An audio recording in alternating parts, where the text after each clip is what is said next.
천상의 어머니, 천상의 어머니, 함께 찬양합니다. 자비하신 사랑 우리를 위하여 성부께 기도해 우리의 마음이 주님께 향할 때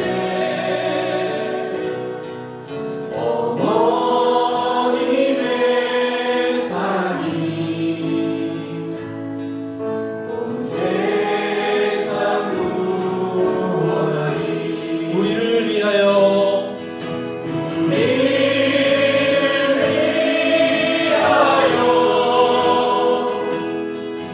아픈 이셨으니 천상의 면류관 영원히 빛나리. 피 없이 맑으신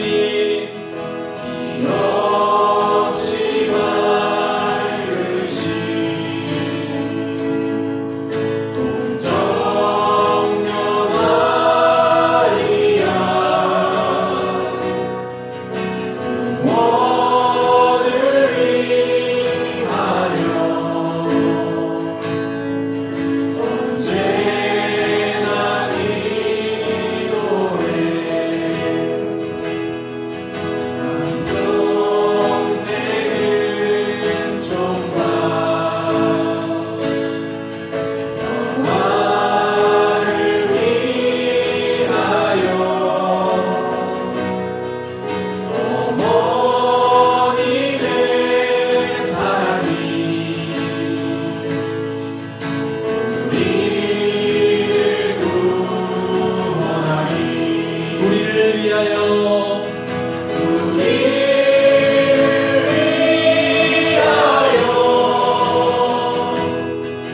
아픈 이셨으니 천상의 면류관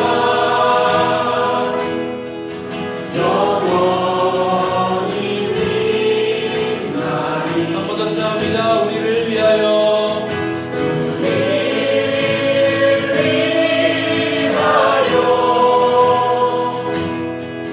아픈 이셨으니 천상의 면류관 영원히 빛나리.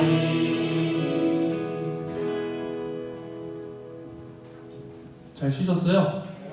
천상의 어머니는 다 아시는 성가죠? 그렇죠. 네. 이제 두 번째 강의 전에 한 곡 우리가 한 찬양 한 번 더 하려고 합니다. 여러분 지난주에도 말씀드렸고 사실은 아까 진도를 조금 더 빼면 이 성가를 함께 소개하는 얘기를 할 수 있었는데 못했는데 뭐 이따가 나오겠지만 마니피카 들어보셨죠? 마니피카 언제 성모님이 이야기하시고 기도하신 건지 기억나요? 승훈아 알아? 승훈이 뭐야? 조교님 아세요? 지난주에 우리 또 얘기했는데 언제 해줬죠? 엘리자벳이 인사하고 그 다음에 성모님이 응답 반격이 마니피카 맞아요. 그래서 너무너무 잘하셔. 제가 또 선물 진짜 꼭 드려야겠다. 이 마니피카 우리 또 아시는 분들 있을 거예요. 마니피카 함께 아시는 분들 함께 찬양하면서 성모님이 주님을 그렇게 함께 찬양하고 성모님 안에서 큰 놀라운 일을 행하신 것처럼 우리 또한 내가 주님을 찬양하면 주님께서 내 안에서 놀라운 일 행하실 거라 믿습니다. 아멘. 아멘. 이건 또 성령기도인데 어쨌든 함께 마니피카 우리 함께 찬양하도록 하겠습니다.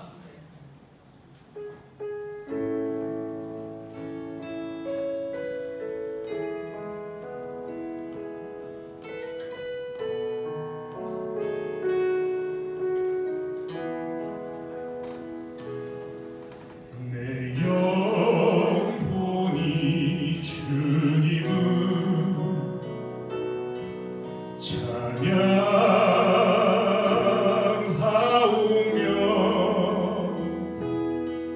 내 구세주 하느님을 생각하는 기쁨 내 영혼이 주님을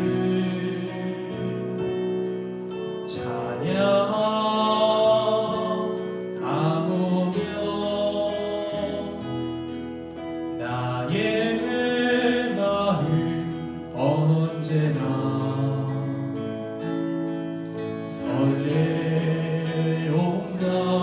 설레온다이다. 내 영혼이 주님 앞에 찬미 찬양 드리며 이제는 만 백성이 나를 복되다 하리라. 내 영혼이 주님 앞에 찬미 찬양 드리며 이제는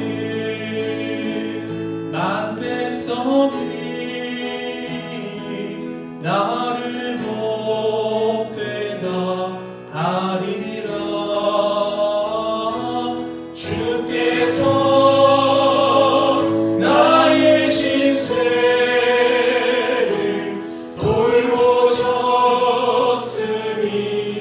돌보셨음이로다. 아담과 그 후손을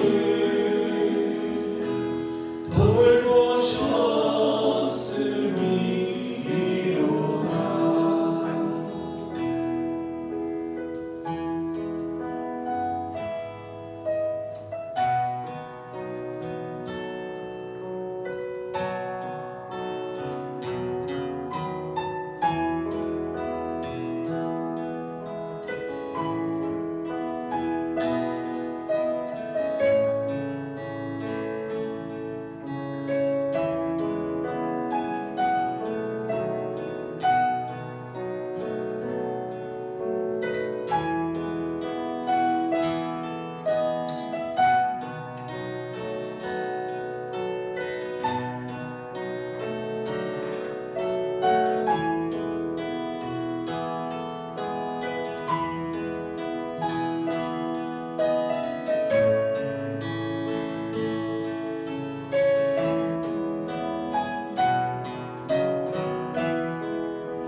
내 영혼이 주님 앞에 찬미 찬양 드리며 이제는 만 백성이 나를 복되다 하리라. 내 영혼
노래 잘 모르시는 건가요? 아, 모르시는 분들이 많구나. 네, 그래서 따라 부르셨구나.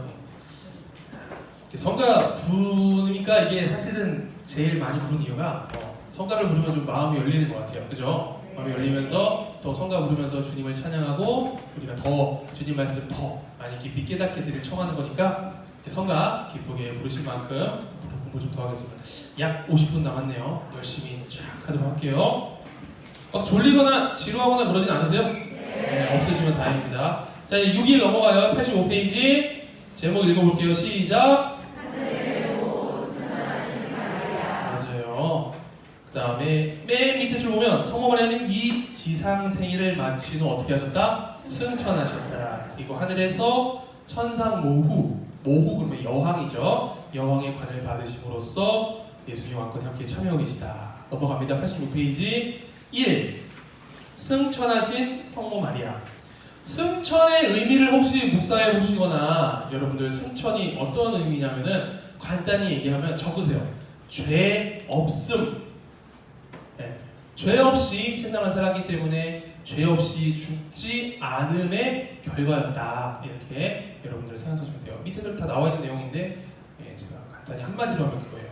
성모 승천의 근거 보면은 밑에 인간이 죽어서 흙으로 돌아가게 됐잖아요. 그죠? 인간은. 왜? 아담과 하와가 지은 뭐 때문에? 원죄 때문이다 나와요. 그런데 성모님 원죄도 없었고 일생을 죄 티 없이 깨끗하게 사셨고 은총과 성덕이 충만한 삶을 사셨기 때문에 이게 핵심인 것 같아요. 죄의 결과인 육체의 죽음과 부패로부터 어떻게 면제되셔야 한다. 그게 여기서의 근거로 나와 있어요. 그 다음 나는 넘어가고요. 그냥 읽어보시면 되고 다에서도 뭐 사실은 그러니까 87페이지로 넘어갈게요. 이 문단에서 하나, 둘, 셋, 넷, 5번째 줄부터 따라서 자신의 능력으로 승천하신 예수님의 승천과 세수님의 능력으로 승천하신 성모님의 승천은 차이가 있습니다. 여러분, 성모님이 하늘로 올라가셨다도 맞는 말인데 더 정확히 말하면 뭐예요? 목조기도 몇 단이죠? 영광의 신비. 조교님이 한번 틀렸네. 네, 목조기도 영광의 신비 4단 맞아요? 뭐예요? 그러니까 주어가 있잖아. 주어가 뭐야? 예수님께서 성모님을 하늘로 불러줘. 누가 주어예요? 누가 주도권을 쥐고 있어? 예수님께서. 그거예요. 여기 말한 거예요. 예수님은 하늘로 올라가셨는데 어떻게 말해요? 영광의 신비 몇 단? 아니, 예수님 승천한 거 2단. 순발력 좋으십니다. 뭐라 그래요? 예수님께서 승천하셨다는 거지. 네.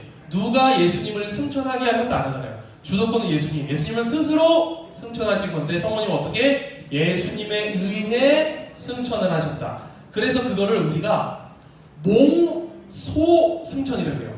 누구는 헷갈려서 몸소 이래요. 아니에요. 몸소 승천. 사실 뒤에 나오거든요. 제가 넘어갈게요. 80 넘어가고 89페이지 보면 89페이지 성모 승천 교리 선포 중에서 밑으로 쭉 내려다보면 나 있죠. 나에서 밑에 쭉 내려다보면 성모님의 승천은 스스로의 전능으로 승천하신 예수님의 승천과는 어떠다? 다르다. 예수님의 부르심을 받아 하늘로 오르셨다는 뜻으로 몽소 승천이라고 부른다. 이게 한자예요. 몽자가 뭐냐면은 입을 몽자고 소는 부를 소. 은총을 입어 하늘로 부르셨다. 이런 뜻 때문에 몽소 승천이다. 몸소 승천 아니에요. 누가 몸소 승천하면 뭐라 그래야 돼요? 네, 몸소 아니야. 몸소야 몸소. 그렇다고 이런 무식한 말 이런 거 하지 말고 자기야 나 옆에 가서 살자. 몸소 아니라 몸소야 몸소. 이렇게 해주시면 좋을 것 같아요. 주도권은 뭐다? 예수님께 주도권이 있는 거다. 이렇게 얘기하면 돼요. 다음은 넘어가고 90페이지 2번 천상 모이신 성모님 성경적 근거 묵시록 12장. 우리 조교님 전공 나왔네. 묵시록 12장 여기 나와있죠. 하늘에는 큰 표징 태양을 입고 발밑에 달을 두고 머리에 12개의 별로 된 관을 쓴 여인. 이게 여인은 성모님과 교회를 가리키고 있다.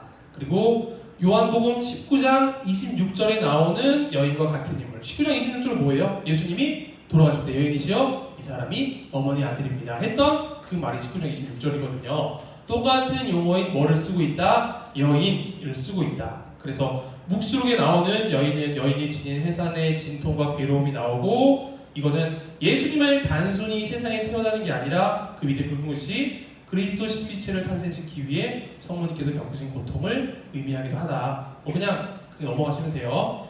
다음 둘째, 신학적 논리적 근거는 임금들의 임금이신 분을 낳아 기르셨잖아.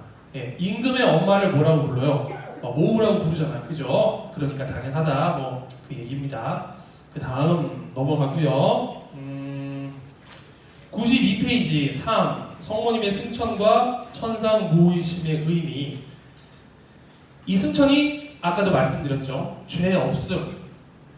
그렇게 죽음의 결과, 죽음이 없음의 결과 여기 나오죠. 영혼과 육신의 완전한 구원이라는 목표에 이미 도달했다. 우리 영혼도 당연히 구원에 이르지만 육신까지도 성모님은 죄 없이 세상에 사셨기 때문에 그렇게 미리 도달했다. 그걸 보면서 우리도 목표에 도달할 희망이 있다. 그래서 우리의 목적지가 천상이고 천상을 향해서 나아가는 나그네 길이구나, 이렇게 보시면 돼요. 그 다음 둘째, 셋째, 이건 여러분들이 읽으시면 됩니다. 자, 이렇게 하면 지금까지 해서 제1주 강의가 마쳤어요. 그럼 이제 97페이지로 나가서 제2주 구세사에 나타난 성모님의 역할.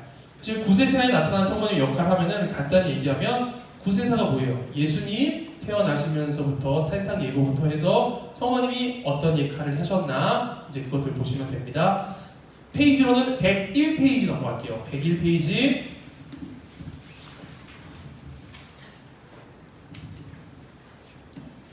120페이지 넘어가셨죠? 거기서 밑에 작은 글씨에서 하나, 두 번째. 첫 번째부터 읽을게요. 성부께서는 우리를 구원하시기 위하여 성자를 이 세상에 보내셨어요. 이 세상에 보내셨는데 이 일에 협조자로서 동정 마리를 선택하셨어요. 협조자, 매우 중요한 말이에요. 동그라미 치시고 그 밑에 줄, 구원의 역사에 있어서 중요한 역할을 하고 계세요. 그리고 그 밑에 줄 우리가 계속해서 들었죠. 은총의 중개자시다. 그래서 오른쪽, 우리를 예수님께로 인도하고 계시고 사탄의 세력을 쳐부수고 계시다. 사실 이 얘기를 지금부터 2주에 있는 얘기를 쭉 풀 거예요. 그 밑에 죽은 글씨, 인류 구원 사업에 있어 차지하시는 위치와 역할이 유일무이한 것이다. 성모님이 매우 중요하시다. 역할이 그 얘기입니다. 제1일 구세주를 낳아서 기르신 성모님. 여기 위에 루카복음 1장 38절은 너무나도 잘 아는 거니까 그 밑에 줄 있죠. 밑에 줄에 성 아우구스티노가 얘기한 그걸 읽어볼게요. 한번. 복되신 부터 모셔드리셨다. 함께 읽어볼게요. 시작. 복되신 동정녀 마리아님은 그리스도를 몸에 인자하시기 전에 먼저 마음에 맺어주셨다. 그죠? 참 이 성인들 말, 성경은 아니지만 성인들 말을 보면은 되게 마음에 와닿는 말들이 많아요. 제가 안 읽고 넘어가는 것도 많아요. 근데 그게 나빠서가 아니에요. 지금 이거를 다 해드릴 수가 없어요. 우리가 원래 몇 주짜리다? 8주짜리를 4주짜리 녹여서 지금 하고 있는 거예요. 성모의 밤까지 하면 5주도 되겠지만 4주 안에 녹여서 하는 거기 때문에 여러분 이걸 다 읽어서 이렇게 해드릴 수가 없으니 그냥 좀 중요하다고 생각하는 것만 하는 거니까 나머지 여러분들이 시간 나실 때 읽으시면 되겠습니다. 다음 102페이지 넘어가서 여러 번 얘기했죠. 밑에 인류 구원 역사에서 성모님께서 하신 가장 큰 일은 뭐다? 구세주이신 예수님을 낳아서 기르신 일. 낳았다까지만 하면 안 됩니다. 기른 거예요. 예수님도 똥오줌 못 가리고 그런 시절이 있었을까요? 없었을까요? 있어요. 누구는 없었다 그러더라고. 있어요. 사람이잖아. 똑같아요. 배고프면 울고. 여러분 엄마가 아이 키우는데 아이가 혼자서 크죠? 그죠? 아니에요? 혼자서 크던데? 저는 혼자서 큰 것 같은데. 이러면 불효자지, 그죠? 어머니가 아이를 낳고 기르는데 얼마나 가진 고초가 있었는지 여기 나오면 1번 그리고 구세주의 어머니가 되기를 수락하셨죠. 성모님만이 구세주의 어머니로 합당한 분이셨습니다. 우리가 아는 대로 원죄 없이 잉태되시고 예수님의 구원 공로를 미리 힘입었다. 계속해서 우리가 듣고 있죠. 원죄 없이 잉태되시고 티 없이 깨끗하신 분이셨기에 구세주의 어머니로 합당하셨고, 맨 밑에 줄 교만의 반대말은 어떤 분이셨다? 겸손하신 분이셨다. 그리고 그런데 103페이지 넘어가면 구세주의 어머니가 될 가능성을 전혀 생각하지도 않았기 때문에 천사의 방문을 받고 어떻게 됐다고 나왔어요? 몹시 당황하셨다. 그리고 사실 어떻게 잉태할 수 있는지 막 얘기를 하면서 주님의 정의라고 자기를 얘기하면서 겸손하게, 그 다음 붉은 글씨, 하느님이신 분이 겸손하게 자신을 낮추어 사람이 되어 오실 때, 그죠? 하느님이 여러분, 얘가 얘기했잖아요. 저번 지난주에 얘기했죠. 예수님을 그냥 하느님의 아드님으로만 생각하면 안 된다고 했죠.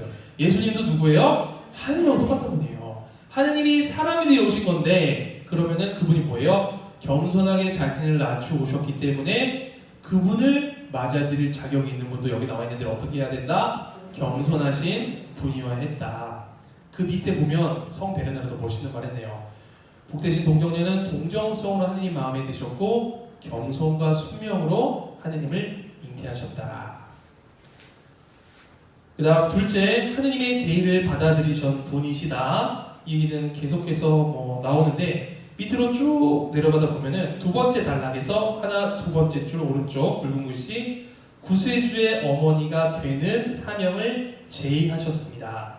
사실 이거는 또 그 밑에 줄 마리아의 동의가 필요한 계획이었다. 이 두 개 여기 나와 있어요. 만일 마리아가 하와처럼 하느님의 말씀을 거부한다면 이루어질 수 없는 계획이었다.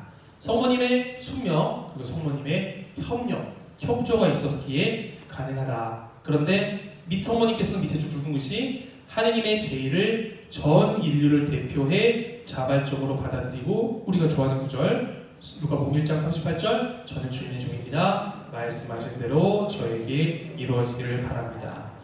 여기에는 단순한 능력만이 아닌 생생한 영원, 이걸 좀 풀어본 글씨가 밑에 붉은 글씨로 써 있어요. 하느님께서 원하시는 것을 저도 온 존재로 원합니다. 하느님께서 원하시는 것이 즉시 이루어지기를 바랍니다. 라는 뜻이었다. 104페이지 넘어가서요. 두 번째 줄, 성모님의 자유의지에서 나온 응답이었다. 이렇게 우리가 알고 있죠. 그래서 사람이 하느님의 자녀가 되는 길이 열렸고, 굵은 글씨, 인류 역사의 새로운 시대, 구세사가 비로소 시작되었다. 이렇게 나와요. 그래서 우리 주님 탄생 예고 대축이 있죠. 3월 25일. 그래서 마리아의 아들인 되신 말씀, 누구예요? 예수님. 그리고 하느님의 어머니가 되신 동정녀를 함께 기리는 축일. 그러니까 주님 탄생 예고 대축일은 주님의 축일이기도 하면서 하느님의 어머니가 되신 성모님도 기리는 축일이다. 함께 하는 거예요. 왜? 하느님 편에서 일방적으로만 할 수 있는 게 아니라 인간이 응답을 해야 하는 것도 필요했기 때문에 이 주님 탄생 예고 대축일이 되면 이 누가복음 성모님을 가브리엘 천사가 방문하고 예수님 탄생 예고하는 얘기가 나오죠. 하느님 혼자서 하실 수 있는 게 아니라 인간의 자유의지에서 나온 뭐가 있었어야 됐다? 응답, 협조가 반드시 있어야 했다. 이런 거예요. 그 밑에 또 몬포르의 성 루도비코. 이 책은 읽어봐야 돼요. 이런 멋있는 말들이 많이 나와요. 세 글자에 세 줄 있죠. 종교의 모든 체계부터 떨고 있다까지 함께 읽어볼게요. 시작. 종교의 모든 체계와 그 모습들, 예언들, 그리고 또 구원 사업의 세부적인 모든 실천이 걸려 있는 국가가 하나님의 동의를 기다리고 있다. 하늘과 땅과 모든 사물이 마음을 졸이며 떨고 있다. 이해가 가요? 네. 이해가 안 가요? 좀 풀어줄게. 가브리엘 천사가 성모님을 찾아왔잖아요. 이제 여인이 당시 잉태해서 아들을 낳을 것이니 성령으로 잉태해서 하느님의 아드님 이렇게 될 것이다. 이렇게 얘기했는데 어떻게 저한테 그런 일이 있을까요? 나는 안 돼요. 라고 만약에 거부할까봐 이제 여기 나오는 세상 모든, 그리고 모든 예언들, 구약에 있는 모든 예언들, 막 모든 것들이 그게 걸려있는 육화, 그 육화가 누구예요?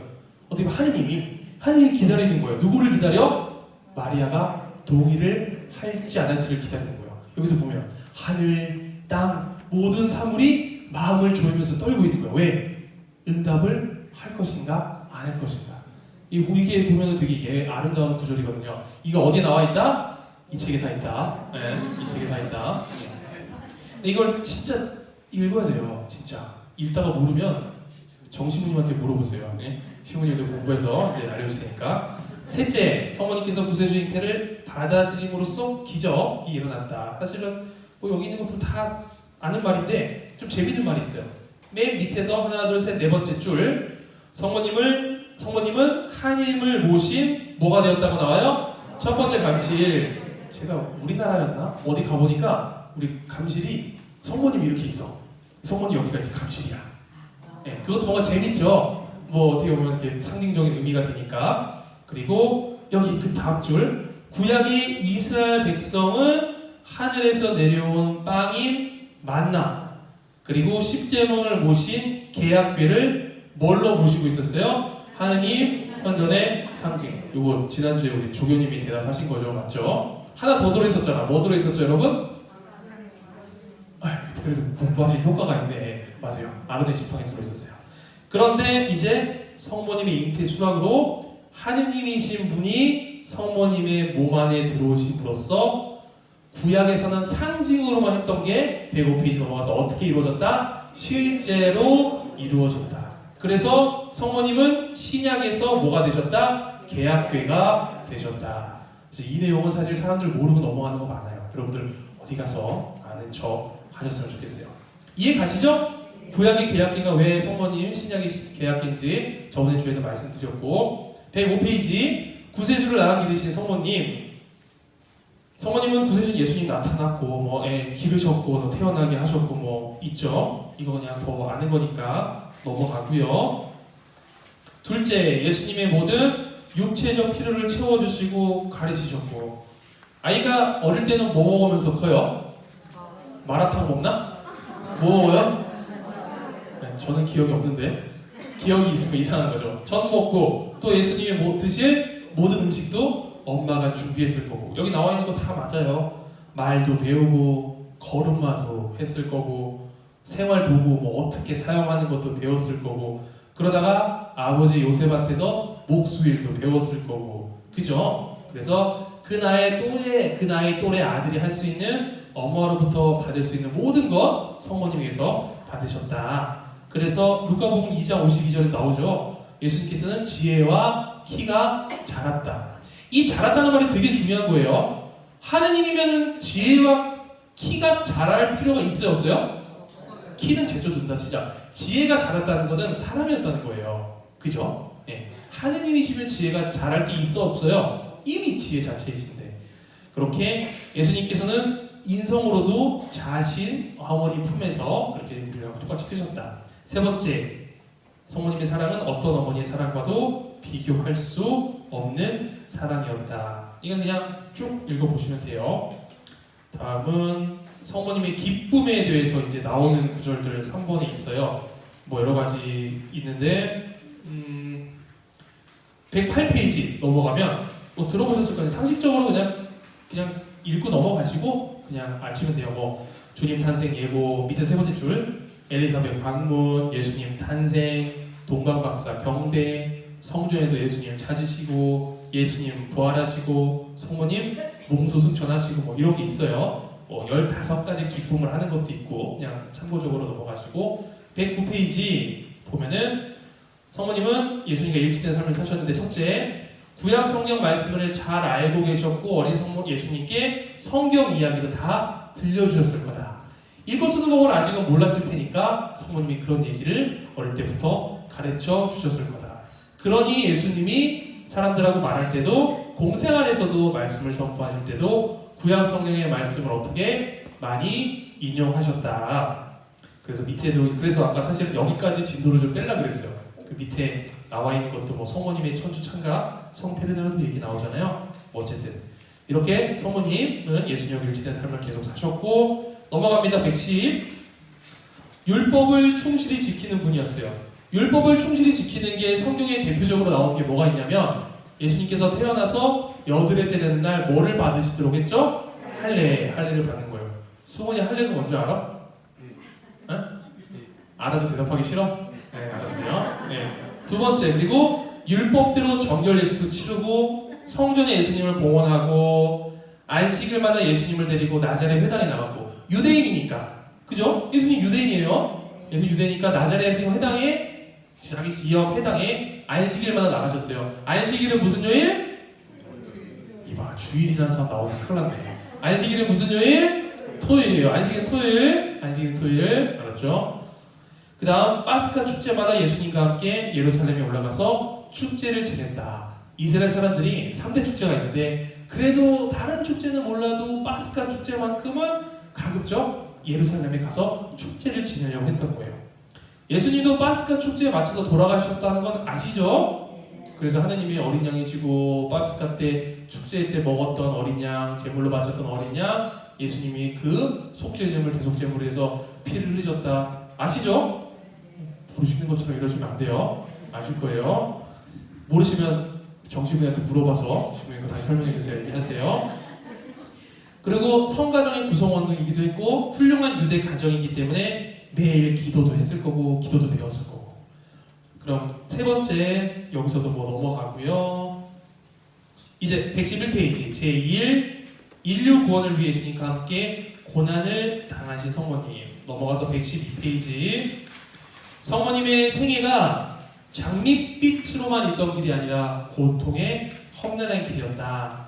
누구보다도 많은 고통을 겪으신 성모님이시다. 공생을 하기 전에도 고통을 많이 겪으셨잖아요. 그죠? 여기 나와있죠. 처녀의 몸으로 잉태하셨고 그래서 성요셉한테 말할 수 없는 처지에도 있었고 또 만삭의 몸으로 여행을 했고 왜? 베들레헴 가는 거 여행이 됐죠. 그리고 마구간에서 출산하는 고통도 겪었고 성전에서 봉헌할 때 시meon 예언자가 성모님은 고통스러우실 것이다 이런 얘기도 듣고 그 다음 어떻게 해요? 예수님을 헤로데가 죽이려 할 때 피신 가죠. 어디로 피신 갔죠? 이집트로 피신도 갔고 그 다음에 12살 때는 애 아이도 잃어버려가지고 사흘 동안 헤매는 고통도 있었고 또 나자렛 성가정에 성 요셉을 또 먼저 떠나보내는 고통도 있었고 이렇게 공생을 하시기 전에도 고통이 있었고 두 번째 공생을 하실 때도 많은 고통을 겪으셨어요. 반대받는 표적이 예수님께서 되실 때마다 당연히 많은 고통도 겪으셨지만 순환할 때 가장 큰 고통을 성모님께서도 함께 당하셨는 것. 묵속에 나오는 해산의 진통과 괴로움 때문에 울부짖는 여인 이런 모습을 보면서 무시무시한 고통을 겪은 성모님을 우리가 볼 수가 있어요. 다음 페이지 넘어가요. 114. 이 고통은 지속적인 고통이었다. 이 부분은 여러분들이 쭉 읽으시면 되고요.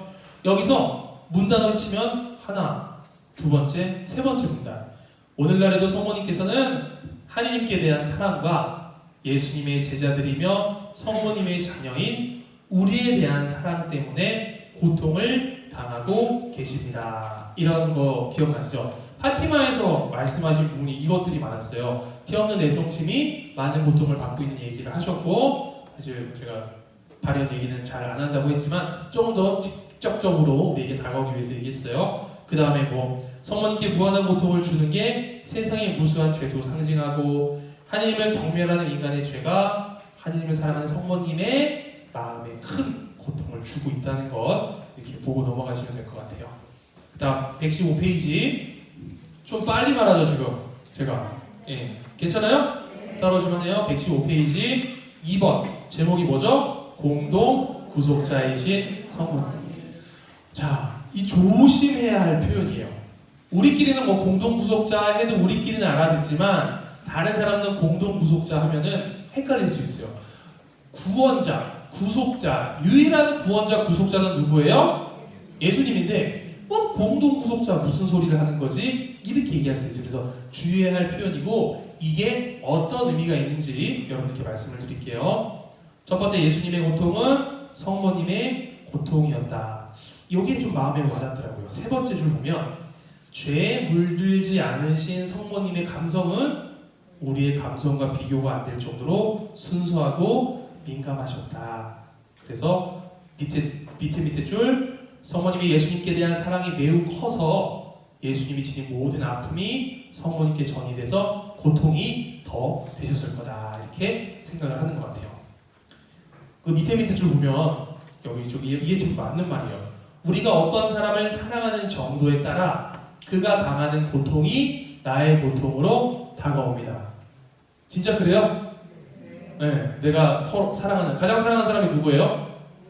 남편 아내 빼고 남편 아내 영순이잖아, 그죠? 아니에요? 다들 그냥 막 기가 차요? 무슨 그냥 그건 영순이니까 넘어가고 1순위가 누구예요? 내 자식이잖아, 그죠? 자식이 없어서 모르지만 그 내가 사랑하는 사람이 고통을 당하는 생각해. 남일이 아니지. 내가 대신 아파줬으면 좋겠지, 그죠? 이렇게 우리가 좀 더 인간적으로 얘기할 수 있는 것 같아요. 밑으로 쭉 내려가서 성모님께서는 굵은 글씨 모든 피조물이 예수님께 드리는 사랑을 합한 것보다 더 크고 열렬하고 완전한 사랑을 예수님께 드렸던 분이기에 어때요? 사랑이 더 크면 뭐가 더 크다 그랬어? 고통이 더 크셨다. 그래서 당신의 영혼이 칼에 꿰찔릴 것입니다. 이런 예언이 어떤 의미로 우리에게 다가오는지 우리가 상상이 가능할 것 같아요. 밑에 보면 굵은 글씨 아들을 희생제물로 내놓으시고 자신의 모든 고통, 감정도 희생제물로 바쳐서 인류 구원을 위한 십자가상 제사의 유일무이한 방법으로 참여하셨다는 것. 그래서 이렇게 성모님은 겉으로 드러나셔서 피를 흘리는 순교를 하시지 않았지만 여기 밑에서 두 번째 줄 내적인 순교를 하셨기 때문에 우리가 성모님을 또 순교자들의 모후라고도 부른다. 이렇게 하시면 될 것 같아요. 여기까지 잘 쫓아오고 계세요? 네. 하나 물어볼까요? 인류 구원을 위한 십자가상 제사가 무슨 말이죠? 인류 구원을 위한 십자가상 제사? 그게 미사하기도 한데 예수님께서 십자가에서 돌아가신 게 왜 인류 구원을 위한 건지 이해하세요? 사실은 뭔가 들어서는 아는데 여러분이 진짜 이해한 거면 여러분이 누구에게 말로 설명할 수 있을 정도가 돼야 돼요. 설명 못한다? 난 모르는 거예요. 혹시 해보실 분? 없어요? 네, 해드리면 그분한테도 책을 하나 사드릴까 하는데 혹시 없어요? 형제님, 머리 긁으신 거구나. 죄송해요. 네, 혹시 없으세요? 네. 아까 살짝 지나가다가 말했는데 예수님께서 왜 돌아가셔야 했어요? 하느님이 왜 죽어야 했어? 네? 하와의 죄를 대신해서 그것도 맞는데 간단히 생각하면 돼요. 자, 이거를 여러분들이 머릿속에 넣으세요. 복잡하지 않게. 죄를 지으면 죽어서 피를 흘린 걸로 갚아야 돼요. 그죠? 근데 인간이 죄를 지어서 그때마다 내가 칼로 찔러서 죽으면 돼, 안 돼? 목숨 몇 개야? 하나잖아요. 그래서 인간들은 제사를 뭘로 지냈어요? 네. 토끼가 왜 나와? 네. 양, 염소, 이런 거 있죠. 이스라엘 토끼가 있나? 양, 염소, 가난한 사람 비둘기도 했고. 그런 것들을 흠없는 어린 양, 기억나요? 이 성경을 잘 봐야 하는 게 왜 흠없는 어린 양이 나오고 이런 게 나오냐면 그렇게 바쳤던 거. 인간이 죽을 수가 없으니까. 대신 죽어서 또 이것도 나오고 어떤 이렇게 양이나 염소가 있어요. 여기에다가 막 죄를 뒤집어 씌우는 예식 같은 거래. 그래서 멀리 쫓아보내. 어디로 떠나보내서 죽는 거지. 내 죄를 저기에다가 대신. 그걸 뭐라 그래요? 대신 속죄한다 그래서 뭐라 그래? 대속이에요, 대속. 근데 그 대속을 인간이 인간을 위해서 할 수 있어, 없어? 없어요. 자, 결국 또 돌아갑니다. 하느님이 인간하고 계약을 구약에서부터 맺었어. 그죠? 아브라함하고도 맺었고 아까 스무니가 얘기했던 아브라함의 아들이 누구랑도 맺었어요? 이사. 그러다가 본격적으로 이름이 이스라엘로 바뀌는 야곱하고도 계약을 맺었어요. 그죠? 아브라함하고 얘기했을 때, 이사하고 얘기했을 때 계속해서 백성이 되고 그 다음에 하느님하고 인간하고 계속해서 약속을 해주고 근데 모세 나오면서 내 백성이 되고 너희는 내가 했던 나를 하느님으로 모시고 내 계명에 충실히 따르면 다 좋은 거 주시겠다고 하느님은 계속해서 계약에 충실하세요. 그런데 인간은 어땠어요? 성경을 보면 그 계약에 어떻게 했어요? 계약에 충실했어요? 충실하지 않았어요? 충실 안 했어요. 계속해서 불충실한 거예요. 보면 계속 우상 숭배하잖아요. 이거를 우리 시대로 보는 거예요. 여러분, 내가 하느님에게로부터 은혜를 받고 신자가 되는데 하느님 말씀대로 계속해서 살아가는 게 쉬워요? 완전히 나는 잘 충실하게 합니다 할 수 있는 사람 있어요? 그럼 가장 교만한 사람인 것 같아요. 그게 더 큰 죄인 것 같아. 다 부족해요. 똑같은 이런 건데 하느님이 인간하고 맺었던 계약이 불충실하니 이제 하느님하고 누가 계약을 맺어? 하느님하고 누가 맺는다고 계약을? 하느님하고 맺는 거예요. 하느님과 하느님이 맺는 계약이니 충실할 수밖에 없겠죠. 완전할 수밖에 없겠죠. 그래서 하느님이 세상에 오시는데 인간의 몸을 입고 나오셔야 피를 흘리실 수 있고 우리와 함께 하실 수 있기 때문에 인간의 몸으로 와서 어떻게 하셨다? 피를 흘리신 거예요. 근데 그 피를 흘린 분이 인간이기도 하지만 누구다? 하느님이기 때문에 그 피 흘림 덕분으로 이스라엘 백성은 인간은 원죄 때문에 에덴 동산 낙원에서 쫓김을 당했잖아요. 그죠? 그건 알죠? 처음 듣는 거 알죠? 쫓김을 당했다는 건 뭐예요? 하느님과 함께 살 수 있는 곳으로 이제 못 들어간다는 거예요. 아브라함의 아담 이후로 하느님 나라 문은 어떻게 됐다? 닫혔다. 여러분 이 얘기 들리죠? 예수님께서 부활하신 후에 하늘나라 문을 여셨다 이런 얘기 들어요? 못 들었어요? 하늘나라 문이 담겨있던 거예요. 이거는 처음 들으시는 분도 있지만 교회 교리에서 나오는 얘기예요. 하느님께서 하는 사람이 하느님으로부터 거부하고 죄가 있는 상태로는 천국에 들어갈 수 없기 때문에 인간은 그 아담 시대 이후로는 아무도 하늘나라에 들어가지 못했어요.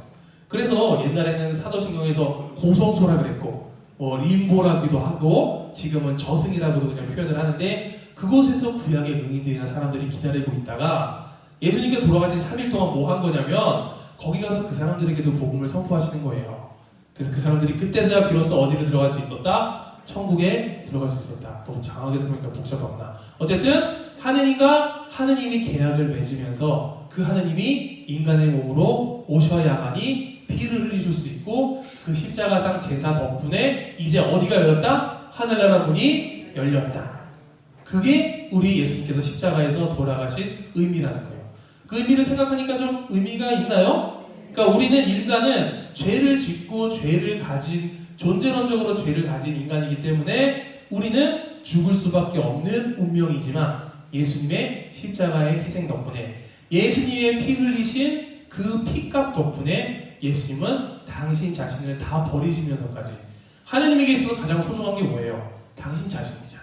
당신 자신을 우리에게 내어주심으로 인해서 우리가 하늘나라에 들어갈 수 있게 해주셨다. 이거를 두 글자로 뭐라 그런다? 1원도 아니고 2원, 3원도 아니고 뭐다? 구원이다. 이게 구원인 거예요. 다른 게 구원이 아니라. 자, 이게 바로 십자가상 제사의 의미예요. 이제 풀어서 설명할 수 있겠죠. 다른 사람들한테 잘 기억하셨다가 내 용어로, 내 말로써 한번 정리를 해보세요. 이 구원이 뭔지, 예수님께서 돌아가신 의미가 뭔지 여러분들이 내 말로 이렇게 바꿔보시면 좋을 것 같아요. 아유, 3초분 빠져서 좀 늦으셨네. 116페이지 넘어갈게요. 되게 중요한 말이에요. 인류 구원을 위한 성모님의 특별한 협력으로 우리는 성모님을 공동 구속자라고 부른다. 저는 공동 구속자라는 말이 어폐가 있고 조금 위험할 수가 있어서 그냥 저는 협력자라고 이야기를 하고 싶어요. 그래도 뭐 특별한 협력이 있죠. 여기서도 사실은 말을 해줘요. 두 번째 줄 공동이란 말은 동등하다는 뜻이 아니고 함께 하다는 뜻이다. 특별한 방법으로 구원 사업에 동참하셨다라는 뜻이다. 그 다음 줄이 여기서도 그러니까 조심스럽게 써요. 예수님의 유일한 역할을 조금도 축소시키지 않습니다. 라고 나와 있잖아요. 예수님께서 하신 구속 사업은, 구원 사업은 온전하신데 성모님이 뭐 공동으로 해서 이거를 누가 어떤 부분을 차지하고 누가 6대 4대 7대 3이 이런 게 아니라 온전하신 거에 성모님도 함께 공동으로 참여하시고 함께 협력하셨다. 예수님은 이 공동 사업, 예수님이 하셨던 구속 사업은 훼손되거나 이것들이 축소되지 않는다 생각하시면 돼요. 이거 이해하시죠? 지금 이 말? 협력하시고 성모님께서 함께 하셨다. 117페이지 다음 여기서도 뭐 절대적 협력자 하와 비교하고 밑에서부터 쭉 내려가면 밑에서 맨 마지막 문단 두 번째 마지막 하나 둘 셋 넷 다 일곱 밑에서부터 일곱째 줄 보면 지난주에도 계속 강조했던 거 예수님의 구속 공로를 미리 입어 기억나시죠? 예수님의 구속 공로를 미리 입어 원죄에 물들지 않고 잉태되셨으므로 다른 어떤 피조물보다 어떻게 된 분? 제일 먼저 구원되신 분이다. 구원됐다는 게 뭐냐면 하늘나라에 들어갈 수 있는 상태라는 거예요. 하늘나라에 들어가기 위해선 가지고 있는 모든 죄들, 우리도 하늘나라에 들어가기 위해서는 우리가 모든 죄들을 다 없애야 돼요. 무슨 커트라인이 있는 게 아니라 감히 거기에 들어갈 수 있는 상태가 아니라는 거예요. 그럼 어떻게 돼요? 여기 있는 모든 것들을 우리가 세상 살면서 계속 정화시키고 단련시키고 주님 뜻대로 그냥 성당만 열심히 나오고 남들에게 인색하고 이러면은 안 돼요. 네? 열심히 성당 나오고 북주기도 하루에 100단 한다고 여러분 구원 받을 줄 알아요? 아버지 하느님 한다고 모두 구원받는 것은 아니 되잖아요. 어떻게 해야 된다? 하느님 아버지의 뜻을 실천하는. 하느님 아버지 예수님께서 우리에게 알려주신 계명은 뭐래요? 서로 사랑해요? 아우 자신 있게 얘기하는 분들은 교만한 것 같아. 네, 저는 감히 그런 걸 못하겠어. 그 사랑이 진짜 하느님이 우리를 사랑하시는 그 순수한 사랑일까요? 이거는 우리가 죽기 전까지 안 돼요. 계속해서 그러니까 단련을 해야 되고 내가 수련을 해야 되고 연습을 해야 되고 어떻게 보면 어려운 상황 중에 내가 처하면서 사실 살면 이거 제 토요일날 강론하다가 준비한 건데 제자들이 예수님 오병이어 기적을 지나고 나서 배를 타고 넘어가요. 근데 배가 어떻게 되냐면 막 풍랑에 이렇게 돼. 저는 그 풍랑을 묵상했는데 하느님 은총을 받고 아무리 하느님이 좋은데 우리가 그런 풍랑을 만나게 된다는 거. 그런데 그런 것들을 저는 이렇게 기도해요. 여러분들 들어보셨을 거예요. 힘든 것들, 어려운 것들이 고통이 오면 많은 사람들은 이것 좀 없애달라고. 근데 그런 기도가 아니라 어떻게 기도해야 되냐면 제가 선교하면서 많이 느꼈던 건데 고통은 없어지지 않아요. 고통이 없어지려면 내가 죽어야 돼요. 우리가 죽어서만이 고통이 없어지는 거예요. 고통을 내가 온전히 맞서고 고통을 이겨낼 수 있는 뭐를 달라고? 힘을 달라고, 은혜를 달라고, 은총을 달라고 청하는 것. 살아가면서 그거를 내가 하나님께 청하면서 기도가 되고 그렇게 수련하면서 살아가는 것. 그렇게 해야 우리도 하나님 구원에 가까워질 수 있고.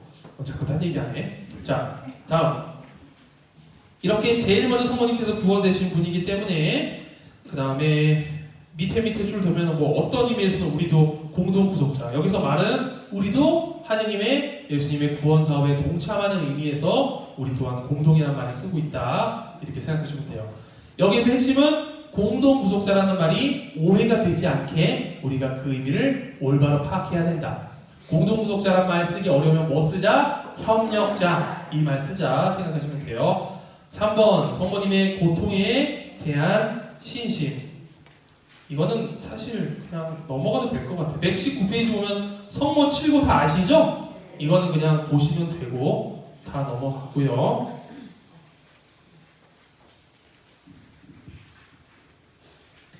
120페이지 성모님의 고통에 대한 신심은 우리의 성화에 도움을 줍니다. 성화가 뭐예요? 성우나 성화가 뭐야? 한국말로 풀면? 성은 무슨 성자일까? 여러분들이 다 수분이신 것 같아요. 무슨 성자 같아? 성수가 거룩할 성. 화는 뭐예요? 뭐가 되다, 그죠? 거룩하게 되는 그 위해서는 이 성모님의 고통에 대한 신심이 도움이 된다. 보면은 두 번째 문단 보면은 두 번째 단락. 그래서 두 번째 줄 끝에 예수님처럼 자기를 버리고 고통이라는 십자가를 지고 예수님을 이렇게 함께 따르는데 이런 생활을 하신 대표적인 분이 성모님이라는 것.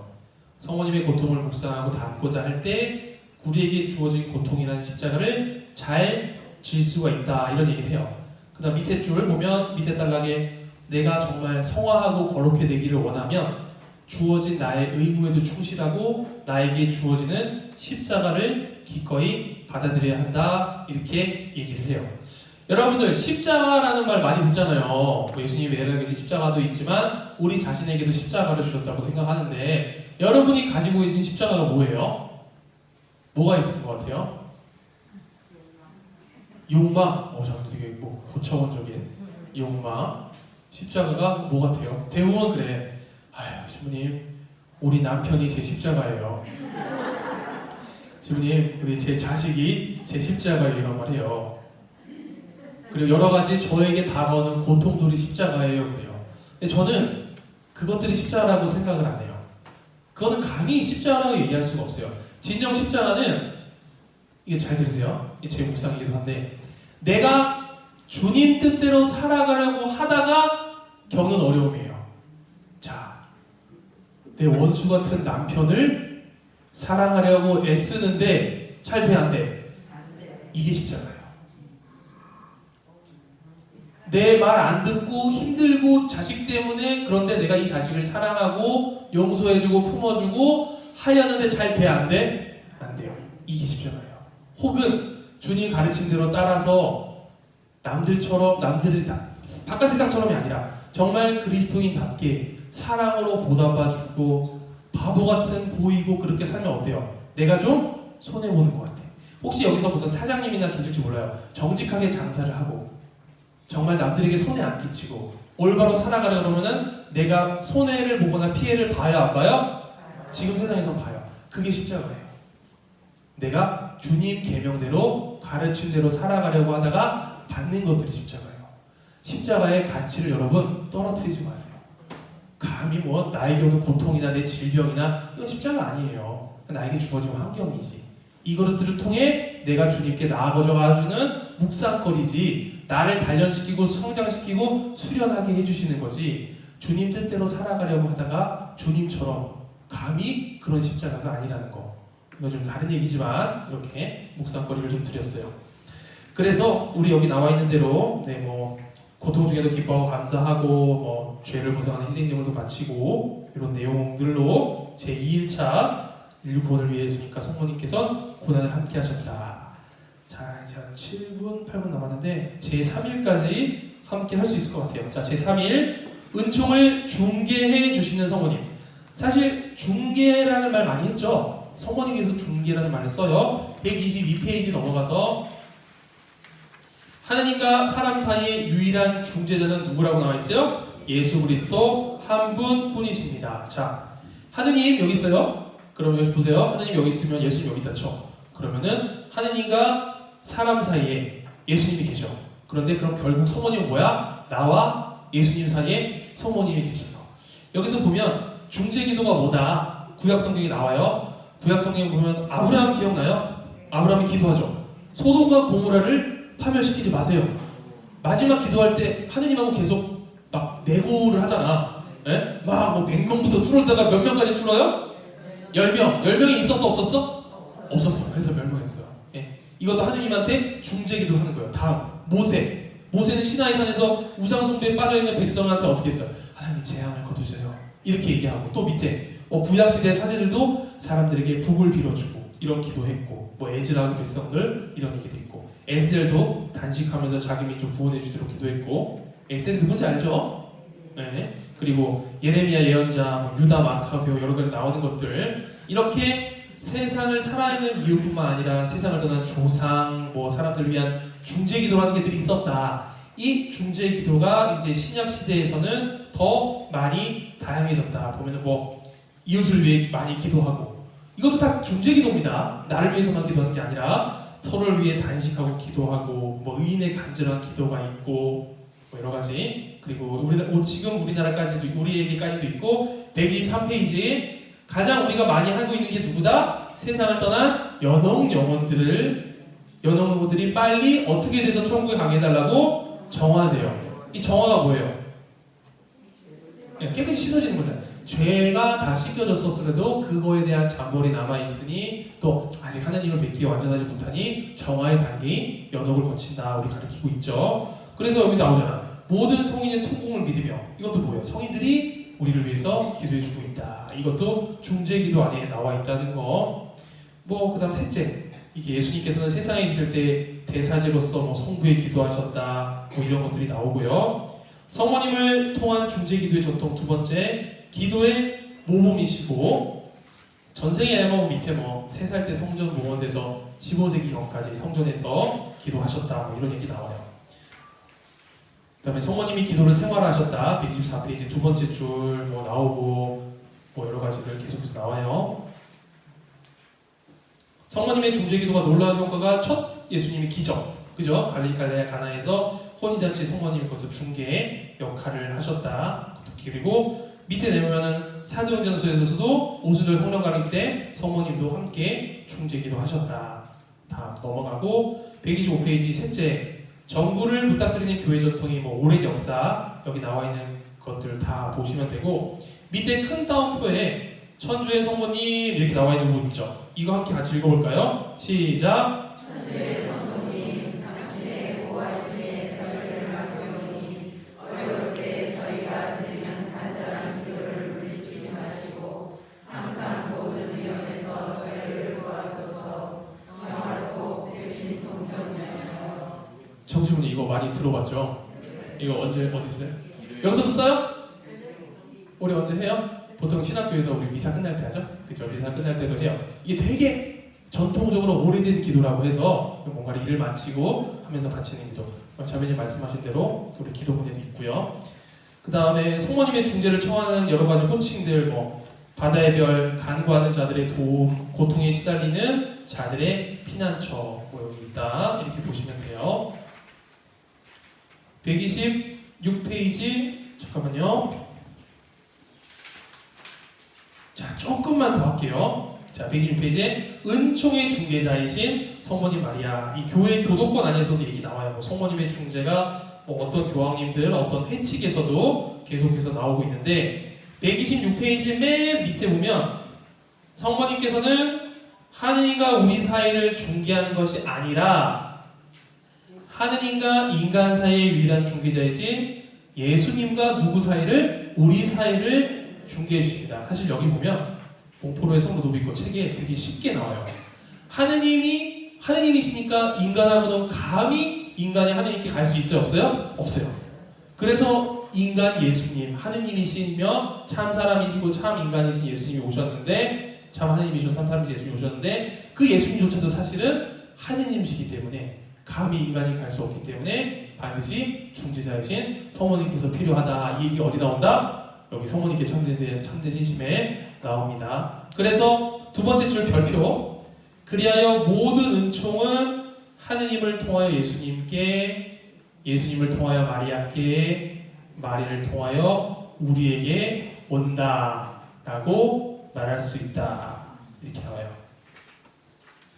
그 다음 두 번째 은총의 중개자가 되시는 근거는 여러분들이 읽어보시면 되겠고 세 번째도 되고 그 다음에 네 번째에서 이 가르침을 사실 올바로 이해해야 하는 게 자 129페이지 넘어가서 두 번째 단락 굵은 글씨 구세주의 유일한 중재는 피조물에 뭐를 요구한다?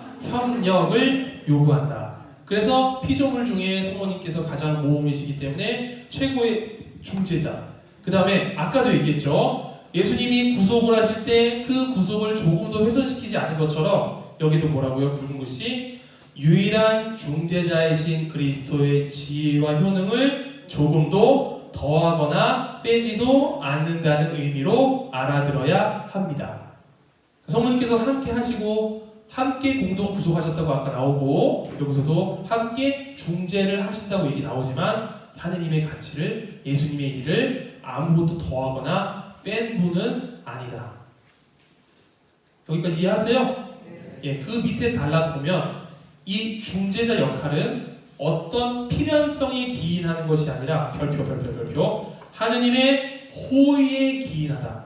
하느님께서 원하셨기 때문에 성모님께 대한 참된 신심 가장 앞에 보면은 왜 성모 신심을 우리가 실천하고 따라야 하는가라는 얘기 나오면은 간단해요. 우리 많은 답이 있는데 여기 나오는 게 하느님이 원하셨기 때문에 라고 이야기가 나오는 걸 보면 이것도 밑에 다음 줄 그리스도의 넘치는 공로에서 흘러나오는 것이므로 그리스도의 중재 역할의 근거를 두고 거기에 속하면서 거기에서 전적으로 힘을 얻는다. 아까도 계속 말씀드리는 거예요. 주도권이 누구다? 예수님이다. 그리스도이시다. 그 호에 힘입어서 우리가 성모님께서도 중재 역할을 하신 거다. 그런 걸 하느님께서 원하셨기 때문이다. 그 밑에 줄 오른쪽에 예수님을 앞질러 은총을 중개하지 않으며 하느님이 원하시는 뜻 이상을 원하지 않는다. 사실은 당연하죠. 원죄도 없으시고 이미 구원을 받으시기 때문에 하느님의 뜻과 완전히 일치된다. 그래서 뭐야? 성모님께서는 하느님의 뜻에 맞는 것만 청하신다. 우리가 하는 기도와는 많이 다르시겠죠. 자, 오늘은 시간을 넘었네요. 성가를 생략하고 할까요? 성가하고 마칠까요? 알겠습니다. 예, 성가하러 오시고 오늘은 이렇게 129페이지까지 했어요. 그래서 다음 주에는 제4일부터 해서 책을 혹시 읽어보실 분 없죠? 다음 주까지가 기본적인 강의를 다음 주 어떻게든 끝낼 거예요. 사실 이 뒤에 있는 내용들은 반복이 많아가지고 생략을 많이 할 거고 다음 주에는 성모님이랑 어떻게 하면 성모님을 더 실천하고 어떻게 살아야 되는가에 얘기를 하고 그 마지막 주에는 봉헌 준비 책으로 보면 4주 차에 나와 있는 내용을 가장 마지막에 할 거예요.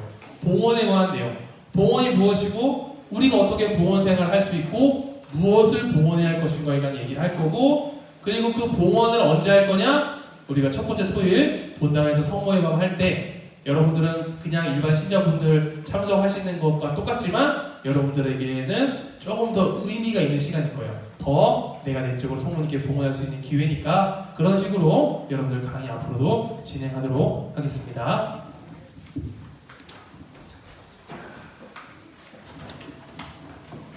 우리 함께 마지막으로 함께할 성가는 어머니께 꿇어 앉아. 가사를 보면 아베 마리아 그라치아 플레나 도미니스 테큰 베네딕타투 우리가 라틴어라서 모르지만 우리가 늘 바치는 기도예요. 성모송의 앞부분 그 부분이니까 성모님께 꿇어 앉아서 성모님께 기도하고 성모님께 은총을 중재해 주시고 중재해 달라고 청하고 오늘 우리가 배우고 익히고 느꼈던 것들 우리가 성모님을 더 많이 알고 주님께 더 가까이 다가가는 기회가 됐으면 좋겠습니다. 함께 찬양합니다.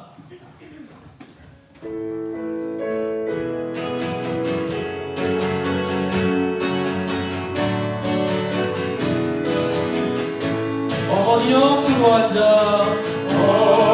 어머니여 꿇어 앉아 기도하는 나의 하루 사랑으로 채우소서 당신께 바치리 아베 마리아 아베 마리아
나와도 되는데